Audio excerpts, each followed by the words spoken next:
अस्सलाम वालेकुम dear viewers, मैं हूं Wahid Wazir. Welcome to my YouTube channel. उम्मीद है आप सब खैरियत से होंगे। तो इस वीडियो में हम डिस्कस करने वाले हैं इम्पोर्टेंस ऑफ इन्फ्लोरेसेंस। तो इन्फ्लोरेसेंस पर मैं तकरीबन 30 वीडियोस बना चुका हूं और अपलोड भी कर चुका हूं। तो इन्फ्लोरेसेंस को हम पढ़ते क्यों है और पढ़ाते क्यों है, इसके क्या क्या इंपॉर्टेंस हो सकते हैं।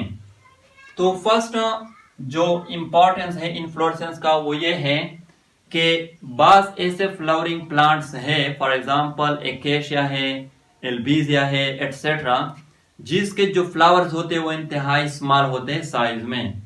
तो ये स्मॉल साइज के फ्लावर्स अगर सलेटिव फॉर्म में होते, सिंगल फॉर्म में होते, पीर पॉलिनेटर के लिए विजिबिलिटी के चांसेस बहुत कम होते हैं।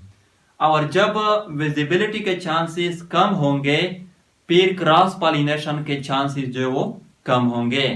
तो ये स्मॉल साइज के फ्लावर्स जब इन्फ्लोरेसेंस बना लेते हैं, क्लस्टर की फॉर्म में होते हैं, फिर ये पॉलिनेटर के लिए क्लियरली विजिबल हो जाते हैं। और जब ये क्लियरली विजिबल होंगे पॉलिनेटर के लिए, फिर क्रॉस पॉलिनेशन के चांसेस जो है वो इंक्रीज होंगे, वो ज्यादा होंगे। तो ये हुआ first importance of inflorescence. Second जो इंपॉर्टेंस है इन्फ्लोरेसेंस का वो ये है कि जब फ्लावर्स इन्फ्लोरेसेंस की फॉर्म में होते हैं, क्लस्टर की फॉर्म में होते हैं, फिर एक single pollinator at a time large number of flowers को पॉलिनेट करेगा। यह हुआ second importance of inflorescence. Third जो इंपॉर्टेंस है इन्फ्लोरेसेंस का वो ये है कि प्लांट में, यानी जो फ्लावरिंग प्लांट्स होते हैं उसमें अमूमन इन्फ्लोरेसेंस की जो डेवलपमेंट होती है वो वेजिटेटिव पार्ट से दूर होती है, वेजिटेटिव पार्ट से अवे होती हैं, जिसके नतीजे में जो पोलिनेटर होते हैं उसको पोलिनेशन काज करने में कोई रुकावट जो है, कोई रेजिस्टेंस जो है वो पेश नहीं आती। तो ये हुआ थर्ड इंपॉर्टेंस ऑफ इन्फ्लोरेसेंस।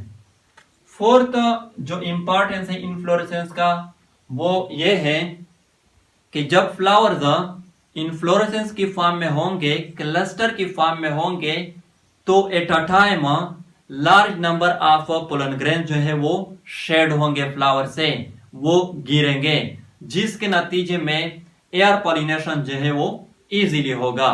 तो ये हुआ fourth importance of inflorescence. Fifth जो इंपॉर्टेंस है इन्फ्लोरेसेंस का वो ये है कि जब फ्लावर्स इन्फ्लोरेसेंस की फॉर्म में होंगे, क्लस्टर की फॉर्म में होंगे, तो at a time large number of flower जो है वो पॉलिनेट होंगे। और जब at a time large number of flower pollinate होंगे, इसके नतीजे में लार्ज नंबर ऑफ फ्रूट जो है वो बनेंगे। तो ये हुआ फिफ्थ इंपॉर्टेंस ऑफ इन्फ्लोरेसेंस। ये अपने साथ नोट कर ले, ये एक शॉर्ट क्वेश्चन है जो कि किसी भी एग्जाम में आपसे पूछा जा सकता है।